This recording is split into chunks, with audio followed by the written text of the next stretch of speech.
Here with my Pytonic life partner, my main from Gang Kai's gang, the Big Daddy Mac of the Finger Bang Attack, Mr. Troll Toe Trav.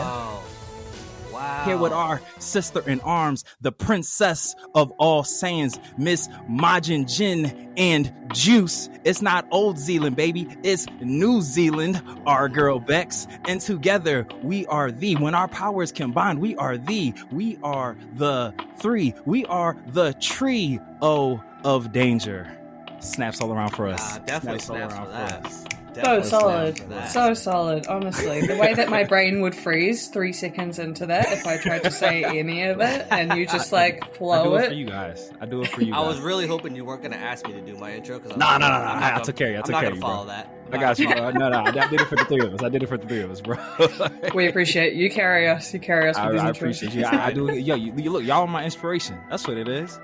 When I'm on this mic, I'm like, damn, I don't want to fuck up in front of my friends. That's what this is. I'm glad. We have incredibly high expectations. 1,000%. And I feel it. Every time. And I'm like, don't fuck this up, man. Get your words together. The pressure.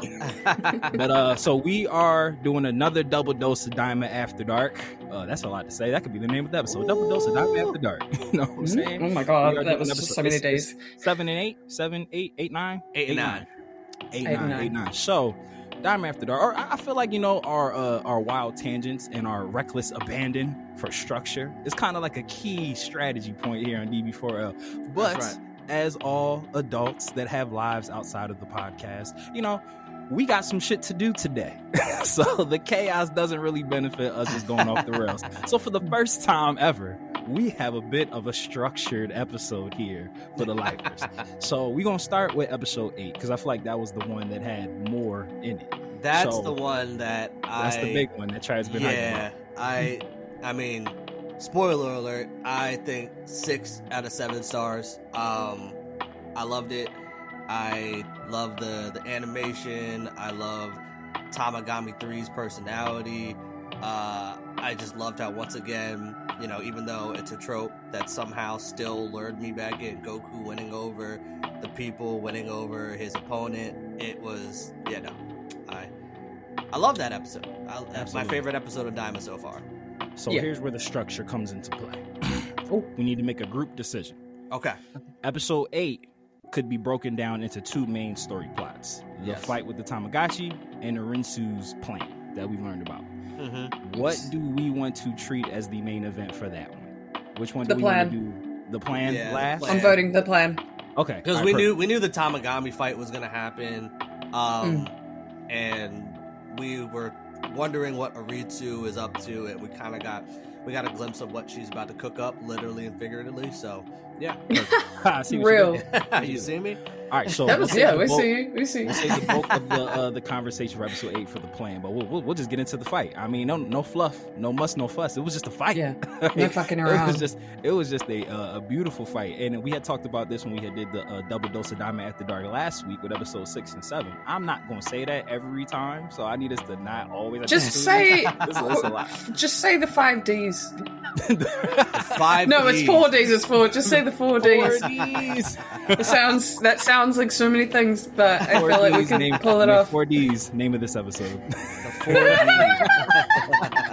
I love it. But we had talked about when we had did our 4Ds last week that this is one of the first times that we can remember a double weapon fight with the powerpole and Thor's hammer. Loved it. Thor's hammer was it. That was I thought the same thing. Just to jump forward a little bit. That was a Thor ass. That was a Marvel fight, in actual fact. Right. Right. I was there for it though. I enjoyed it. The hammer was like, oh shit, and then when it broke, oh shit, yeah. Oh my god, it can break. I thought it was made of whoa. Well, okay. We've learned that metal that has anything to do in or around the Supreme Kais break easy. So. It's just trash. It's basically aluminum. And we haven't had a weapon to weapon fight, and I can't remember. Yeah, I can't remember ever. Wow. I truly can't either. Yeah. I honestly can't. Really. And it was great. And again, if nerfing the Z Fighters by making them kids was just a way for us to incorporate more, like martial arts into these fight scenes, and I'm here for it because these fights are amazing. That fight was just like top to bottom, just actual karate and not as much energy blast, just everything that was going on. Do you have does anyone have like a favorite beat and or moment from the fight? So actually my favorite moment was post-fight when they were leaving and the Tamagami was practicing the Kamehameha. That was so cute. I love that. Yeah. But I guess fight-wise, shoot. I mean, this is the popular opinion that everyone's been saying, but I mean, when Goku goes Super Saiyan 2 to fully... That was awesome. Yeah, to fully get off the Kamehameha. I mean, that was beautiful. That was beautiful. So yeah, I guess, that was... I mean, the Nyobo and Thor Hammer fight was... Part of the fight was pretty fucking sweet, too. I'll go with Kamehameha since that's like the popular and easy one, just to give you guys to say something else if that wasn't. I got you. Mine was actually a post fight too as well. It actually was like kind of a through line of the fight, and it was real random, but I'm really enjoying. We talked about Shin stepping up in a big way. Oh, sorry, Shin. Yeah. Shin's the disrespectful. You name. mean Nahade? He's Nahade. I was about to say that. My bad. He who? His name. Yeah. Right. Once we get back to Super, who's back to Shin? Exactly. I'm really enjoying, like, I didn't think, and this was, you guys know, this is probably my biggest complaint. I just didn't want the buddy cop space adventure with Nahade and Goku. But I'm really enjoying how, like, he, Supreme Kai, our Supreme Kai, let's give him his title, let's put some respect on his name again, like, has really become, like, a part of the family. Like, when they were talking about, like, Goku's fight acumen, and he was just like, yeah, when it comes to fighting, he's a fucking genius. Like, he's amazing. Like, and it's just, I just feel like, it felt like a really weird full circle moment, like, when he was so, like, doubtful and skeptical of them in the Majin Buu saga. Like, yeah, who the fuck do you guys think you are? You're humans. Like, you're not about to scrap, like, with the Majins. Like, who are you? And he was just so shocked about everything that the Saiyans did every time they did it throughout the Majin Buu saga. And now, with everybody else being shocked, now they just like, hey, that's my man's. That's what he does. Yeah. That's my friend. That's my friend Goku. I know him. I hang with him. That's my I'm the god of his planet. That's my boy. Yeah, I just felt like it was a really cool, awesome moment that, like, when everybody's like, "Oh my god, he's so strong," and now they just like, "Yeah, of course, like, come on, it's my boy." Yeah, he's like, yeah, I mean, like, yeah, he's amazing. Life from. Hello. It's so cool, like his evolution of like his relationship with the humans. Like, he's like. Yeah. Now he's part of the team now. He's always been around, but like with Super, he's just there, and he was a bitch. So it's like I hope we get more Nahade and not Shin. Yeah, because I like this version of him. He actually being useful, which is him being pink. That was the game changer, bro. Purple Shin. Well, we don't fuck with him. Yeah. Pink Nahade. That's our guy. Pink Nahade. I feel like he's almost like, because you need a certain amount of archetypes in any kind of story. You need like a Piccolo, you need like a Vegeta, you know what I mean? And I feel like Nahade at the moment is being the Piccolo. That's kind of like the information guy to a degree. Like, yes, Goku was strong, of course. Like, do you know what I mean? Like, Piccolo's usually the guy standing offside, saying these kind of things, albeit half the time he's full of shit. Like when he said Vegeta's never been one to underestimate an opponent's strength in the Moro arc. Piccolo be bullshitting, man. Piccolo, you're right. Like, Nahade's doing a better job than Piccolo.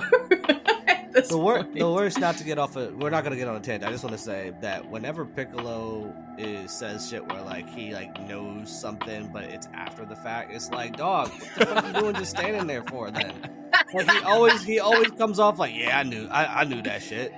Bro, then like do something then. Yeah, like help unfold your arms and step in. Like shit. Yeah, take your fucking cape and your hat off.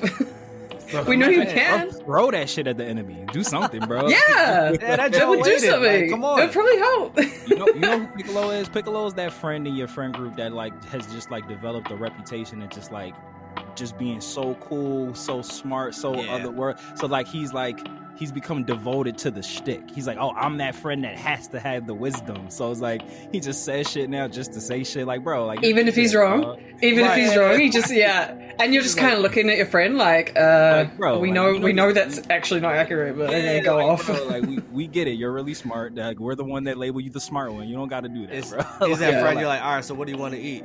The question is the food that we're consuming the one that's going to become us? It's like, no, what? No. Do you want fucking pizza or not? Yeah. Fuck we talking about? Right, and it's about some pizza. Like, just about to order some pizza and wings and shit, bro. Do you know that in that fight, in the Goku versus the Tamagotchi fight, I think my most hyped moment was when Goku put the power pole away, and he was like, okay, let's get serious. And the Tamagotchi was like, okay. And then, you know, the Tamagotchi's eyes glazed over after the hammer kind of sunk into the ground. And I just was like, oh my god, I don't know what it was. It just, like, they're throwing hands at this point. I am so here for it. Like, alpha moment. I like weapons, don't get me wrong. You know, obviously Bleach and that kind of thing, they're throwing swords around. Right. I love that kind of combat, but something about the hand-to-hand combat in Dragon Ball, it just always really excites me. Like, it reminds me of kind of like, you know, Cell vs. Goku in the Cell games type shit. Like, just straight fire. Just, you know, or Goku vs. Majin Vegeta type thing. Like, those fights are, to me, they're so crisp. And the choreography is so great. So when they do those things, I'm like, yes. Yeah. I like manja. Give me more. It was martial art at its like purest when like once the Tamagami got hit by Goku in Super Saiyan 2, he said, "Yeah, all right, I ain't fucking with you. You got it, bro." I literally on all fours, like, you know what? That felt so refreshing to me because it's like we're so used to like Dragon Ball Z, like you have to beat your opponent into submission, and like they don't give up. And the guy, like you would think when they're like laying out this groundwork, like, oh, you have to defeat the Tamagotchis to get the Dragon Balls. You think like, you know, he has to like incapacitate, maybe destroy these robot creatures, but it's just like, nah, like once man's just realized he lost, he's like, nope, you're good. he's like, I got the point. Yeah. Well, how about the like makes up a new game? Yeah, right. Like, actually, I don't want to go down that easy. Yeah, I mean, it's that cup game was just another element of Toriyama's humor, his imprint on Daima, and it just sucks that he's not here with us anymore. Yeah, you just see it flooded throughout Daima. Yeah, I was about to say, like, you could tell like this was like a love letter from him to us. At least that's what it feels like to me. Like, so many things that we've like wanted to return to, or just like have asked for, and who this might have been episode 8 or 7. No, damn, I can't remember what the part was. But I found it funny. I'm watching the episode, and it's like we got some lore, and boy, did it only take them all of 2 minutes to describe it. Once we move into like the Arinsu part, but like, we literally were saying like, yo, it would only take you about 2 minutes. We don't even need a full disposition. Just like the way that they handle just like the little nuggets between the Rinsu and the Witch. And I guess we can get into that now, because that was like the major part of that episode. But it's like, we didn't get no flashback sequence. We didn't get some long drawn out speech about like, hey, this is who I am and why I do what I do and why you should pay attention to me. Like, they literally just like sprinkled like nuggets of information about stuff that we already knew, and like let us put the pieces together. Right. And it's like, I love that, like, for the hardcore fan. So getting into Arinsu's plan, it seems that she is trying to overthrow Goma, be king and or queen, and she's looking to use a reincarnated Majin, won't say name here because that's the next episode, don't want to jump ahead. But we meet the witch who created Majin Buu, and we learned that Bibbidi just like, you know, just kind of like commissioned her to do it. Yeah, Bibbidi went to Marba. He went to Marba and said, hey, look, I got this blueprint, and can you help me with this? Yeah, like, I actually can't do it, but like, I think you can. Right. She's like, oh, I guess. Can you believe it? Another man taking credit for a woman's work. Oh, God. Can you believe it? Oh, God. But like, this answered our question. Where the fuck did Majin Buu come from? We've been asking this question for the longest time. You know, it answered. I'm sorry, go ahead, Vince. Even the manga didn't explain it. You know, even in the Mora arc when they're talking about him, and you know, we're seeing what's happened to the Kais and all that kind of stuff. And I thought, honestly, at that point, we might get some kind of lore about where Majin Buu came from. And I was actually a little bit disappointed to see that we didn't. So now that we're getting this, I actually am so happy. Like, I'm 100% happy with that. I couldn't be more happy with that. 1000%. And I feel like we've officially been given that Majin is like a designation. It is just the group of people. Maybe it's like a third demon world thing versus a second and first. Maybe like the different worlds are referred to different people. But it does seem that like Majins like come from all different shapes, sizes, walks of life. Like they just look different, like Earthlings. It's like, basically like in real life, like a human. There's different. Yeah, kinds of humans. essentially. Or we always use like Marvel reference here is like the Kree, like that's just like a designation for the people from that planet, but like they all look different, like they're like green ones, blue ones, you know. So it does seem with the introduction of the witch, who's Trav, I'm sure you know what her name is. Oh, Marba. there it is. I swear to shit. Do you have a list? Like, I know I think I asked you this last time, but like, because I think I should make one, or if you've got one, can you just share it with us? For every episode, I'll be like, before just share your screen. Here are the names. Just put the names up. Just a glossary of names. And then, don't forget to mention too that Arinsu had, she's sneaky when Vegeta's final atonement, when he blew himself up. Yes, she said, she was scooping up some boo goo. Yeah. That's sly, a little Arinsu. Name of this episode. In 240p as well, because Goma was watching it and he zoomed the fucking and he's on that big ass screen and he's like walking right up to, like, he's nose to nose with the screen. I'm like, this person good looks luck. familiar. Who is Good it? luck, bro. I'm like, Goma, that's from 1994. You can't zoom in that far. Yeah, I loved how you can clearly see that it's her, the hair, the ears, the skin. Yeah. I thought it was Reese. I thought it was fucking Reese for a second. Did you? Oh shit! Because the coif. Yeah, It was the 240p. Damn, it didn't even cross my mind that that did kind of look like. I can see why you would think that. That's She got that Reese ass hair, man. She got that Reese ass. Reese ass She just hair. doesn't have the Reese ass hair. She just doesn't have the fade. Yo, I love that her broom is a fucking hookah pipe. Oh yes, I love that. I love her whole shtick. I don't mean that as a pun. I actually, I like See what you did there. I actually do. I really, her planet thing, whatever, not a planet, but like her house, I guess, wherever that is. It just looks all witchy, and I'm just so here for that. I like the witch archetype in general. I think it's kind of cool, fun, mysterious, and magic, and like purple and green and pretty colors and that. You're and, purple. it looks all nice and stuff. But yeah, her broom's cool. Real random thing that I noticed, and it kind of shows you where my headspace be at. I don't remember real randomly watching an anime and ever seeing like a character outside of Deborah, but that was like an attack, like spit into a cup. Like that just it just seemed like freaky. it just seemed like such a thing I've never thought that I've seen before. Like she just hawked the loogie in that cauldron. She hawked two in it. I love how she She really did. I love how she remained ladylike and covered her mouth so we couldn't see her actually spit into the thing. Even the spit was like elegant. It was like Yeah, It really sparkly. was. I was like, oh, okay. She's just all right. She's done that before. That shit look like glacier water. Yeah, she's done that before. Mineral as fuck. Yo, 1000%. Could Arinsu be Deborah's mistress? I don't know. Look. I can see it. They make a good I couple. can see it. They Yeah. make a good couple. No, that's a shit for me. Actually, now that you've said that. But I guess moving from knowing what Arinsu's plan is in episode 7, we can kind of like pivot to her. Why I keep saying 7? It was 8. We could pivot to episode 9 with like kind of getting into more detail. We got the introduction of a Majin Ku. I hate the name, but it's hilarious. Chanimba looking ass. It's a I little wanted to too be close Chanimba to so bad. what I call Jason Whitlock, Majin Kun. And I was like, a little bit too close to that, but we'll roll with it. We'll roll with it. This is Toriyama pushing the boundaries. He said, he said we bring an edge back to Dragon Ball, baby. Yeah, it's like, fuck it. Can't get worse than Chi-Chi and Dragon Ball. Yeah, right?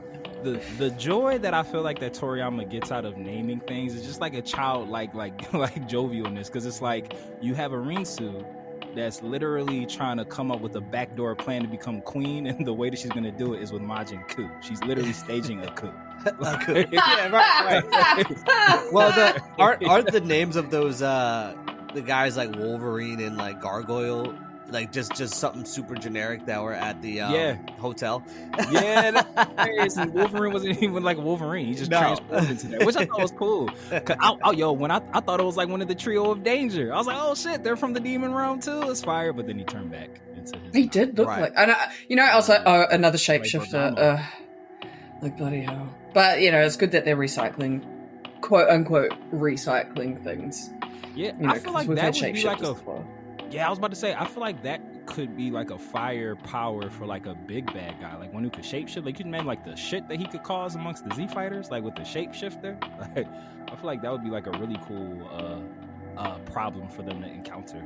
So I do have a criticism for episode 9, and this is because we're only getting 20 episodes, and I think that we don't need as much of the Goku Glorio and Pansy Adventures. I would have loved for them to have them check into the hotel. Like, I didn't need that little side quest of the Wolverine and Gargoyle stealing the Dragon Ball, them getting it back. Agree. Like, I wanted a much longer scene of Vegeta in the club whooping ass. That might be, I kid you not, one of my favorite scenes in all of Dragon Ball. I don't know why, just seeing Kid Vegeta just whoop ass in a nightclub. Like, that shit was hilarious. Like, and what do you have, a burger and fries? Like, that shit was so funny. Yeah, seeing Vegeta carry a lunch tray was just the funniest shit that I ever seen. Yo, that whole scene was hilarious. Yo, how you get a lunch tray in a club? That's And it's just like, I love that he like, even though like he hasn't, even though technically he's the king, but like even though like he's like so far removed from like regal shit, he like still had like the perfect posture, holding the waist high. You know, then, how about how we just put it down and just started fucking him up? Start whooping ass, bro. He's like, fine, I'll put my food down. Even better, like, I love the fact that like Vegeta bumped him, like he caused the conflict. Yeah, Vegeta was the problem. It was like bumped Vegeta, and Vegeta's just like, what the fuck? Like, Vegeta bumped him. Vegeta was had a very normal reaction. He's getting called the fuck out in the demon realm though. Weren't those the same guys that Goku got in a scrap with? I don't know. They all look the fucking same. I feel like they look like wolves and shit. That'll be hilarious if those were the same bulls that Goku messed up in the other bar and they stole their ship. They started chopper jacking ships for everybody. But that fight scene was great. Like the second one, like the longer one. Yeah, the one where they were outside after they played Yellowstone. Yeah, that was very good. I really love as time has gone by that like they've really taken good care to like differentiate Goku and Vegeta's fighting styles. Like they like Goku's fight scene and Vegeta fight scene are like completely different things to watch. And I love that because I feel like maybe in Dragon Ball Z Vegeta's always been a kicker. Like that's kind of always been his bag, which I love. Yes, but like I love it too. They like in like the Majin Buu versus Majin Vegeta fight, like they were very much on par with one another. Like they were doing they knew each other's movesets, so they were doing a lot of the same stuff. But it seems like now, especially like with this and a lot in Super, like how Vegeta fights is just completely different from how Goku fights. And I just think it's just so awesome. It's just so awesome. And like this brings us into the question for ourselves is, can Vegeta transform into Super Saiyan at this point? Because he didn't in that fight. Like he didn't need to, but can he? Like doesn't he do it in the opening? It doesn't open it, but it hasn't happened yet in the. Yeah, we haven't seen it happen. Oh, okay, my bad. But I feel like though he's not gonna have the same trouble of getting acclimated to the demon world. Like even though Goku acclimated quick, I think didn't Vegeta acclimate to his body quicker than Goku on Earth? Vegeta's adaptation is just so much better. I'm sure it goes from like planetary conquering for years and years and years. Like he's probably been on and off so many different planets with so many different gravities. And he lives in the gravity chamber, bro. He's the king of gravity training. He lives in the gravity chamber. Right. Like so, this ain't shit to him. Him versus Poi Poi. Like that's one of my favorite Vegeta moments of all. That's like top 3 Vegeta moment for me. Like when he starts doing the bouncer float. Like I was like, oh my god. Yes. Oh, he was boxer mode as fuck. He was so ready. So, are we saying it's confirmed that Habis definitely has the third demon eye on 100%. His belt buckle? Habis, that was the name. That was the name of the person thing that called Vegeta out on not being king. That's what Has he had that? Has that eye been there every scene he's been in? No, I did that was not a- notice Good it. question. Well, actually, Good yeah, ass question. I really haven't. Now we gotta noticed look it back until- because I yeah. would say no, but I will flip the fuck out if it's been on his belt buckle the whole time. Right. He's just like haven't really like brought light to it, so we just didn't notice. Like, yeah. But that would be fire. But yeah, when he was like, "Oh yeah, it's just this eye I found." Right. I'm looking this up. The Beast is the man, yo. Yeah. Like, That's it. He said, "Damn, that was fast. I only ate 2 chips." Yo, he's funny. He's funny. Yeah, what did I'm he back say so when they, funny. when they was about to fight? What did he say? He said, "Yo, I'm just a normal guy. I'm just gonna go over here. I'm gonna go snack. I'm gonna go snack." Like, I love how he just does like he just gets his orders, does what he needs to do, doesn't go the extra mile, and if he's asked to do the extra mile, he's like, "What's in it for me?" And yo, he's the definition of sturdy, bro. yes, yes. I can't wait to hear what his English voice actor, what his voice is gonna sound like. That's gonna be awesome. So I want to run something by you guys. So we know from the opening credit sequence that Tamagotchi 2 seems to be an underwater robot, has a trident as his weapon of choice. Cool. Do y'all feel like it's 1000% queued up for Vegeta to fight that guy? I feel like Vegeta in underwater fights is literally his battle. Like he's undefeated in fighting people underwater. Right. Like that's. Remember when he grabbed Cell by the ankle underwater? That's what I'm saying. Like Yeah. he beat Cell the fuck up underwater. He beat Zarbon the fuck up underwater. Like underwater is like what he does. Like, That's true. And I was just like, yeah, having an underwater based robot, I feel like just screams Vegeta. Especially having Goku beat one. He's gonna be like, oh, you can beat one? Oh, I'm definitely about to try to beat one. I'd be kind of mad if Goku fights the second one too. Yeah, I feel like no. that's like robbing an opportunity for Vegeta to cook. So I have a prediction that I want to see what you guys think. I think that because listen, this is D4L. We review how we want to review.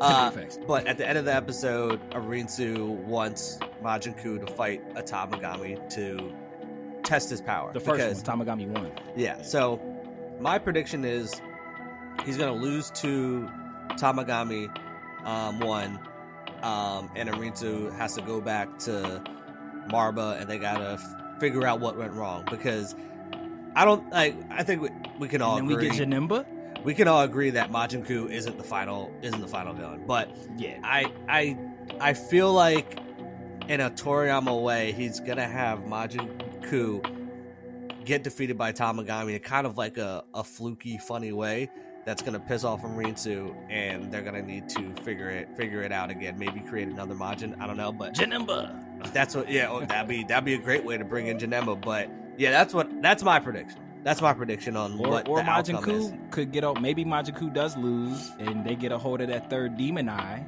and that's what makes Janemba. Like Majin Buu gets the power of the third demon eye. It makes that fun. Cause I'm like, Janemba already has the pointy ears. We've been bringing in all these other non-canon characters. Might as well bring the boy home. Hey, bring So, him in.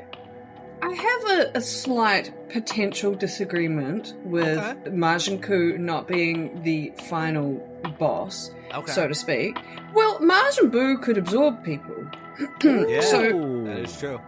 who's to say that Majin Buu can't?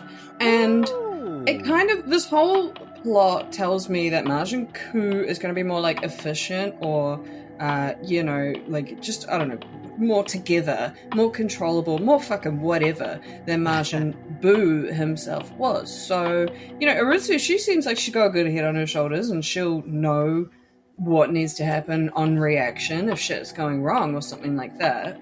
Albeit, she did tell him, go and defeat the Tamagotchi. Like, she's not exactly going with him or anything like that to, overlook. She was like, yeah, this you on your own, brother. I can't get caught. This is a you problem, Majin She Buu. said, I think you got it, but I don't know. Yeah, we'll see. If you die, you die. Like, whatever. Like, good luck. he dies. Good luck, have fun. But, yeah, I mean, like, so he could, I don't know, fucking absorb a Tamagotchi, potentially, if he defeats him. Turn him into candy. Who knows? Like, they're obviously, I expected them to be, like, tin. Like, not fleshy or, you know what I mean? Like, like robots. Tamagotchi 3 was obviously fleshy. Like, when he got hit, his, like, flesh looked like it got pounded in kind of thing. So they're obviously able to be absorbed. This is just I'm just rolling with this. I would love that. I would like if Ku absorbs one and then turns into Janemba. Do whatever to bring me Janemba. Whatever it takes. Just do whatever. Just give it. Let's do that. But again, like to talk about that scene again and how they're showing or proving things that we've been saying. Like, it's so easy for you guys to expound this story without having to like waste time. 2 seconds in one sentence, we now know where Cybermen came from. Like, yeah, right. A question that we didn't even think that we ever cared to know. At this point, Toriyama was like, everybody came from the Demon World. We all everybody with pointy ears came from the Demon World. But I loved that she was the creator of the Cybermen and was just like, damn, I used to have so many of these that I could sell them to outsiders, and I only got 2 left. Like, I thought that was awesome. I was like, shit, that's so crazy. I would love to know, because obviously they probably came from some planet that the Saiyans conquered. What planet that Nappa was able to get the Cybermen seeds from? Definitely. Yeah. I my brain had these kind of little questions, these little seed questions.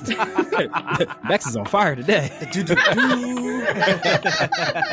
I've been usurped as the dad joke maker. I don't know how this is happening. I swear it's all by accident. She said it's different for me when it's daytime on my side. Yeah, right. Yeah. I'm on form today. Just woke up a couple of hours ago. Sweet ass, ready to go. But something else that I really did like a lot. I didn't think that I would like it because, again, one of my original gripes was like, oh, I don't want to just see Goku and Shin at the time before he earned his name back, just hanging out together. Can't wait for Vegeta. I actually liked the fact that Vegeta didn't go off with them, because I feel like you could easily fall back into like your comfort zone of Goku and Vegeta save the world together type thing. So I kind of like that it did make that reunion scene extremely pointless for them to literally just be like, oh, hey, we're here, we're riding with you, right? Nah, I'll catch up later. It's like you could have just skipped all that and just had them catch up later. Like they didn't need that. But I did like the fact that they're still trying to stick with like something unfamiliar to us. Like, instead of just having the 2 strongest guys team up and just run roughshod through the demon realm, they're like, nah, let's keep Goku and Vegeta separate. Like, it does feel like variety. Yeah, the means of doing that. I mean, that'd be so crazy if, remember we were like griping about the pointless scene about Pansy packing the plane and then crashing the plane and then repacking the plane. That's so wild that would just be a build up to have a reason for Vegeta not to be able to get into the ship. Like, that was the long game for the luggage this whole time. That's a foreshadowing, brother. It was just like, damn, when Vegeta shows up, he's gonna want to go with Goku, then I'll make him too OP. Wait, what if he can't get in the ship? It's actually crazy. That is crazy, unnecessary fucking foreshadowing. Like it could have done. But it works. It works. So we can't even be mad at it. Like we were, like you say, we were mad at the scene before, kind of like, oh, for fuck's sake. But now it all makes sense. Look, they just said, let us cook. They said, let us cook. We got you. Yeah. They're like, hold my beer. I've got this. Like, okay. They said the luggage has a point. We promise. Do we still think that Pansy is truly evolving into Bulma 2.0 with the Dragon Radar now? Yo, right? The fucking Dragon Radar. I was like, oh, come on, bro.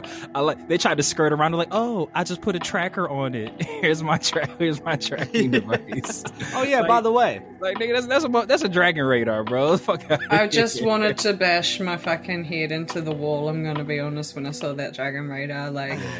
Come on, like, at least make it something else. At least make it look differently. Like, make it look like a triangle. Yeah.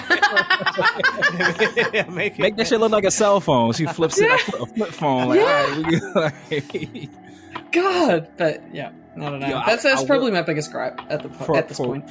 So random, but for Wolverine and Gargoyle, escaping upwards, fucking genius. like, when people try to get away, of course you would go left or right. Like, they said, no, who looks up? Like, when chasing someone, who looks up? Like, fucking genius. Had you not had that Dragon Radar, that would have been a great plan. Would have been an amazing plan. But very unnecessary scene, like Trav said. I did like seeing Goku with the beanie on. That was fun. He had the funny. big cat. Yeah, the women's march hat. No, the shit that I would when I freaked the fuck out internally, and I was like, I can't wait to talk to you guys.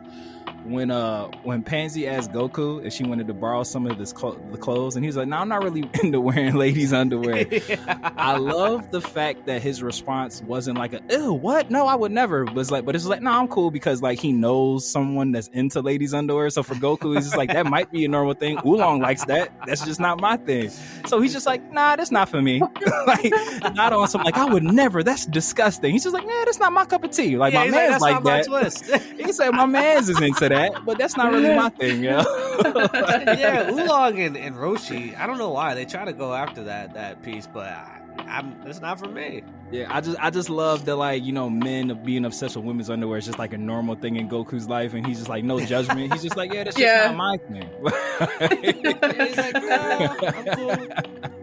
That was great. And I always love Kid Goku and Kid Vegeta's interactions are hilarious. Like they're always funny together, but just something about them being little. Right. Like, and Goku and V's just like, yeah, I'm coming with y'all, right? And Goku's just like, yeah, can't fit, just catch up.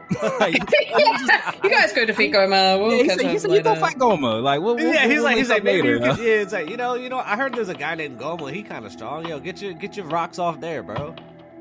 Yeah, I just love that whole interaction where like Goku's just like, yeah, no, like you my mans, but I gotta go take care of this. Like he said, I'm on a mission, bro. Like, and then Piccolo's like, I feel like he really wants to fight those Tamagotchis. No, because you know what that is. Goku knows if Vegeta's come, like he has to let Vegeta go because he got to go. So he's like, or he would lose rock paper scissors. Like yeah.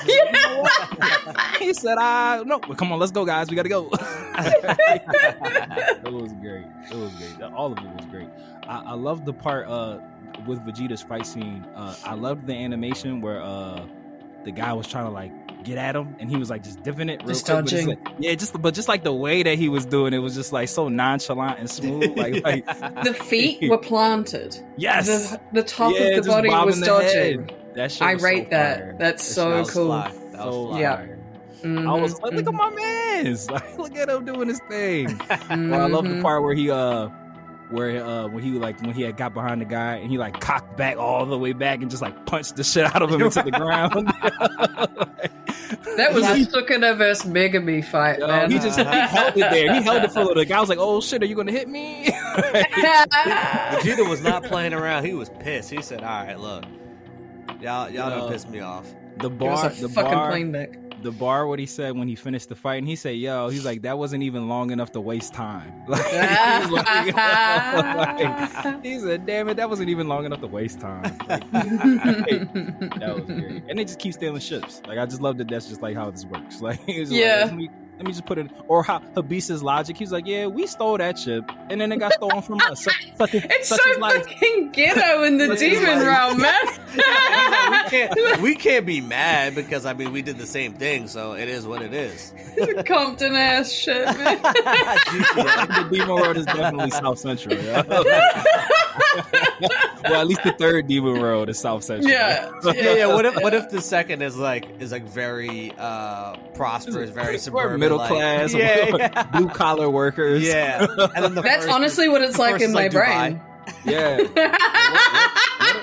What if the second demon realm was like they got like flying like train tracks, like big buildings, like office spaces. It's like office spaces. Futuristic shit. Like, the second demon realm. This is the world where you grab your lunch pail and go to work. Yeah, facts. The working class, bro. It's like 1960s as fuck. I don't know. Glens are from the second demon world, so it's got to be kind of nice. Some nice. It's gotta be nice there. I do like adding to the Goma lore. I like how Pansy picked up. She was just like, "Yo, he's like throwing around money like it's nothing." And Shin was like, "Oh, like isn't isn't your dad sponsoring him?" And she was like, "No, like, not yet." You're talking Gloria? Who did I say? Goma. Oh shit! Well, I mean, he's the king. He got money too. Yeah, right.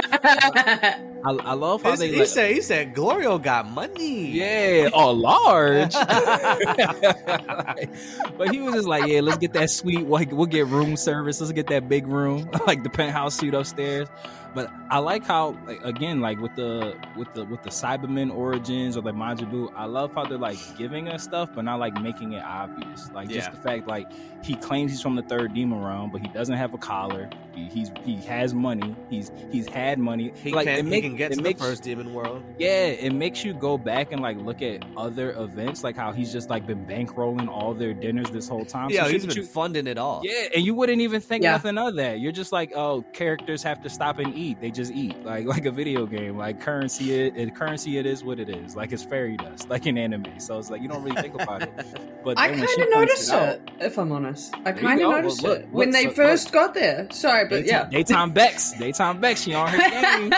Well, I'm so money conscious. So when they went to the demon room and Goku's like, I'm hungry, and in my head I'm like, I'm not buying you food, motherfucker. But like, he ain't got no money. Because they're in a different place, so what's gonna happen? Don't even got pockets. And then he gets 5 burgers, bro.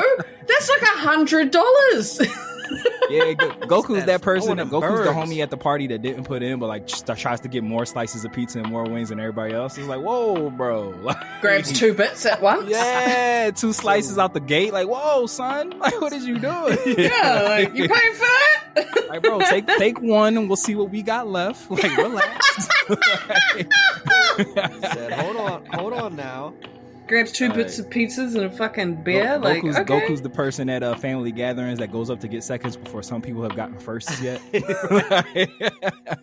He really is. Oh, dog. I said, damn, you ain't gonna let anyone else eat first? but I like that, and I'm still dying on the hill that like Glorio's like maybe like a banished prince from one of them realms. Like, you know, Deborah's illegitimate son. Like something. Yo, money is a thing to him. That's Deborah's Deborah and Arinsu's bastard child. That's who that is. Like they swap some spit. We know that they both like to spit. Like, it is. We got Glorio. Like, what if it was? I mean, Glorio sounds like Glory Hole. He had to get here somehow. Wow, there we go. There we go. We are back. Daima after dark. Is there anything else from episode 8 that we didn't touch on, that we might have skipped, that we felt was important to talk about? Yes. Scrolling through what? Damn it, 9. Fuck. 8 or 9, doesn't matter. One of them. Goma discovering that they're in the demon realm. Yes. And losing his fucking mind. Like, his head went all big and shit. Yeah, he was like, wait, I thought we turned them to kids. Yeah. He said we did. And he said, he's like, I'm fucking fix it. And he's like, oh my god, I'm so sorry. Which is so funny because you're like, well, I mean, we knew. You asked them to be kids, but you didn't ask for their power to go down. Like, you just assumed that their power level was going to go down. Like, but that's the humor of it. True.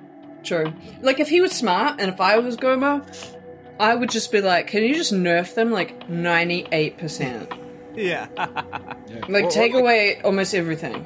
Or like we had said when we had did, like, the review for 1 and or 2, like, make the wish that they're like banned from the demon realm, like they physically can't enter here. You know? Just like, hey, this group of people can't enter the demon realm under any circumstance. Right. There was like no planning involved at all in that wish, like at all. He's just like,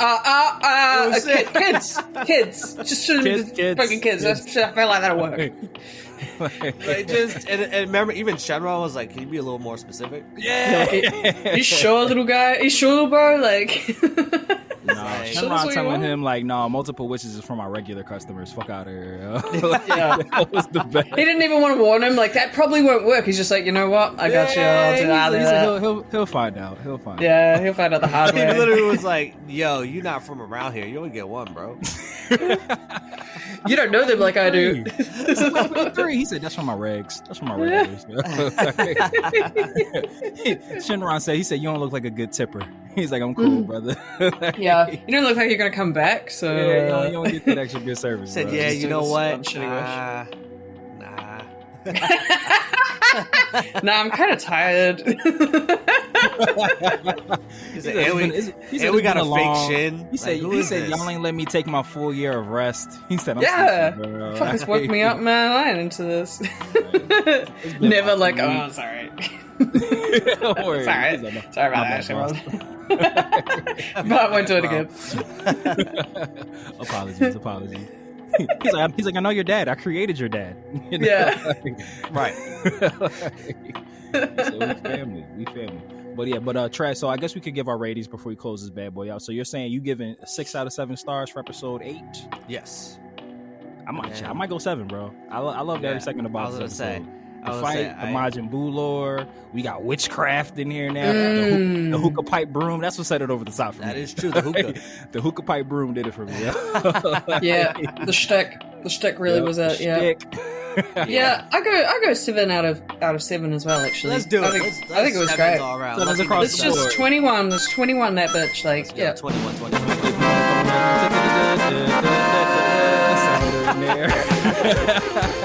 Yay! Look at Matt on stage.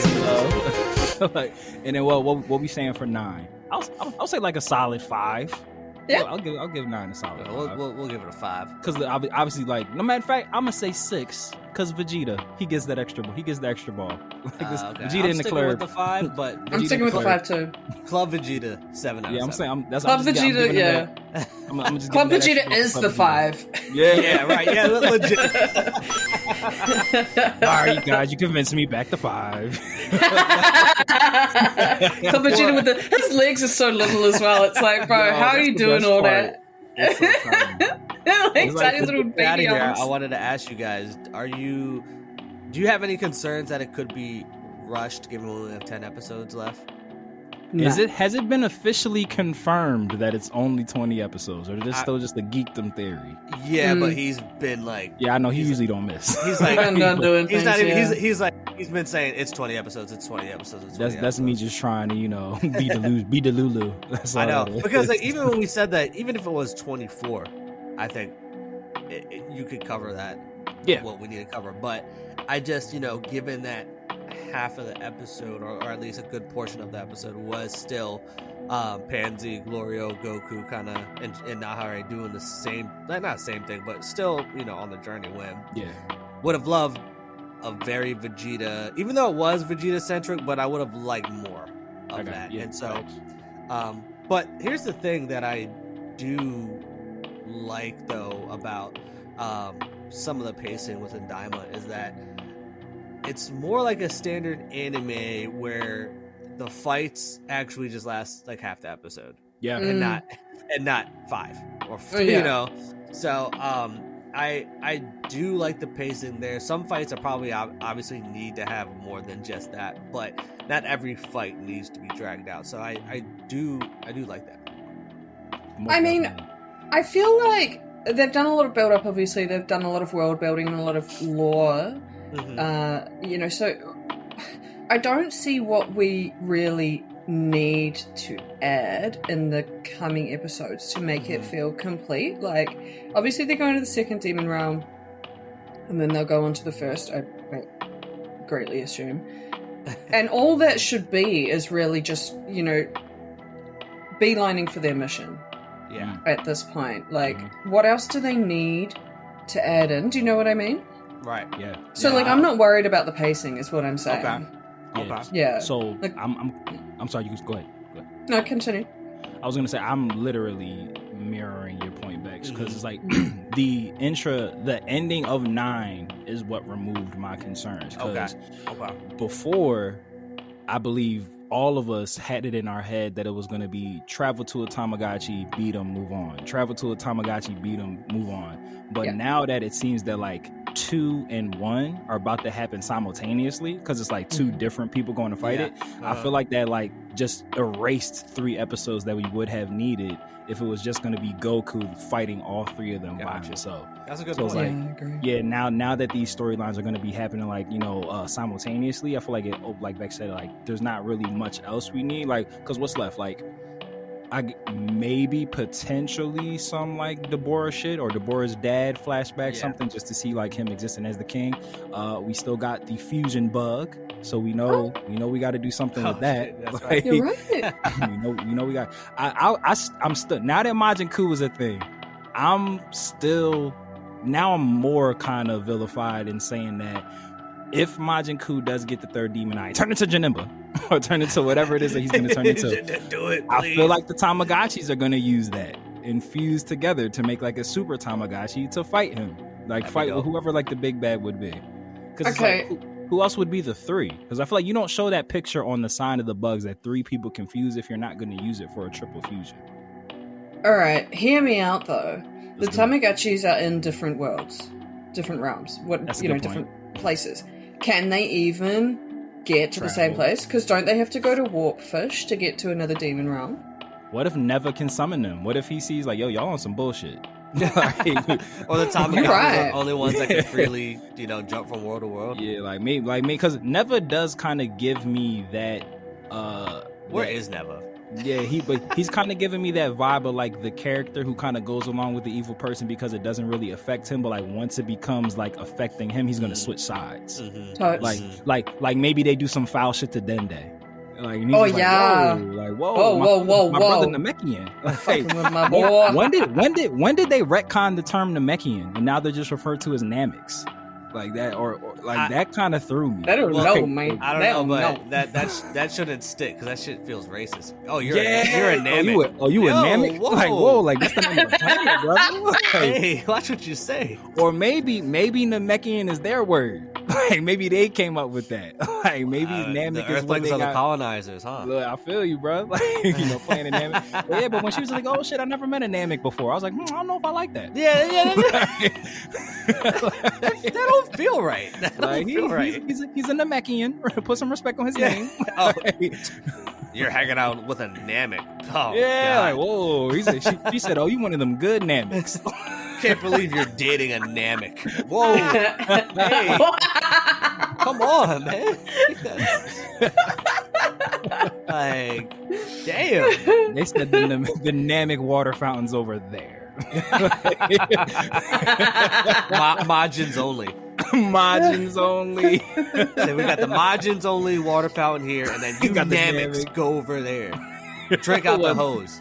1000%. But I thought that was an interesting choice. I Yo, was like, man, yeah, call Toriyama me been Namek. disrespecting the Namekians, man. Well, We he gotta- He's like no fucks mode activated like this whole He said, time. y'all wanted edge? I'm gonna Yeah. give you some. He's like, I'm gonna do what I want, man. Y'all are gonna like it. Right. Alright, fair enough. You're right, bro. Yeah, I love to think of a world where, like, if he was doing this around the time, like, where his health wasn't the best, and he was just like, "Oh, I got something for these motherfuckers." Yeah, I'm gonna do this and then I'm gonna dip. Pulls out from his He desk. said, "I'm about to drop this heat and I'm out, bro." It's diamond time. It's diamond time. 1000%. Well, guys, that was 4D's double dose of Dime After Dark for episodes 8 and 9. I think we did a really good job staying on I topic agree. with this one, guys. Yeah, we I did it. agree. We did it. Yeah, Look we at did us. good. Look Yeah. at the balance, baby. Professionals. It was chaotic as fuck last time. Like, now we had a clear, concise vision that we went in and we executed. But good brother Trav, do you have any final words of wisdom before we close this bad boy out? I want to say any words of wisdom, but I would just say to recap the Vegeta fight. We know that Vegeta is a fast learner, but he gonna fuck you up and then go eat his burger. So we out. Facts. It don't get much better than that. I have nothing to say about it other than that. Other You than started lifers. off with the intro so strong. I had to give y'all something. I appreciate you, good brother. But lifers, oh shit! Matter of fact, before, depending on what time you are listening to this episode, maybe you're just a really avid fan. Maybe this is the year 2027, and DB4L has already taken over the nerd world. You're just like, hey, I want to go back to the grassroots. I want to go back and listen to before these guys got the big bag. If you're that viewer, you could totally ignore everything that I'm about to say right now. But if you're listening to this in real time, and it is still the year 20th of 24, January 4th. 2025, Cospalooza Part 3, Milk Boy, Chestnut Street, Get your Philadelphia. Be there or be square. Tickets are on sale now. They are in the bio of the DB4L page. We will put the link in this episode description below. And again, this is only for my current timeline lifers right now. If you are in the future and do not show up to Milk Boy on whatever January 5th you are close to, right? Unless this is 2024 while you're listening to this. But lifers, we call you guys the lifers because you quite literally put the L into DB4L, and we know that we can't grow this spirit bomb without you. So lend us your energy by way of likes, subscribes, follows on YouTube, the social medias, and all that Jupiter Jazz parts 1 and 2. And the easiest way to do that is by clicking the all-powerful link tree of might in the episode description below. And like we always say here in the Kame house that Toriyama built, in the demon realm that Toriyama built with no fucks given. Whether you watch it or you read it, we all need it. So open up that Namek eye, and we will see you next time on Dragon Ball for Life. Dodon Ray. Bow. Shout outs to super producer Mikey and Dragon Ball GT. We love you, Mikey. And shout outs to Yali. All caps. All caps. And Tay. And Achi the Ray. And Layla. And Layla. And we Later, out. nerds. And Bex. And our girl Bex. She's And always Bex. here, but we love her so much. And we did this for her because she had shit to do today. That's why we stayed on point, just for her. Just to show our love and devotion. I love you guys so much. Mortals, listen up. It's your god of destruction, Beerus here. Subscribe and follow the Dragon Ball for Life podcast, or else you shall be erased from existence. Hakai.